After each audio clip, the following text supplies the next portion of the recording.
ছেলেদের পর্দা করা ফরজ। এখন এসে দেখেছি পুরুষদেরও নাকি পর্দা করতে হবে।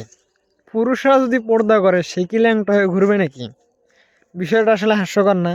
সে মনে হয় কোনো পতিতালয়ে জন্মগ্রহণ করছে, তার মা তাকে পতিতালয়ে জন্মগ্রহণ দিয়েছে। তাছাড়া এই বিষয় কেন বললো, সে এই কথা কেন বললো?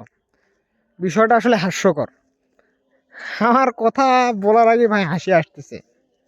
না, পুরুষরা যদি পর্দা করে তাহলে বাইরে কাজ করবে কীভাবে বিষয়? আর পুরুষদের কিভাবে পর্দা করতে আছে পর্দার বিধানই সে জানে না। পর্দার বিধানই যদি সে জানতো তাহলে এই কথা কখনো বলতো না।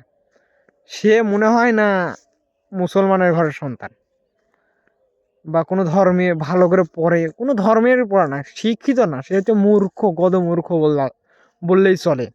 তা না হলে সেই কথা কেন বলবে?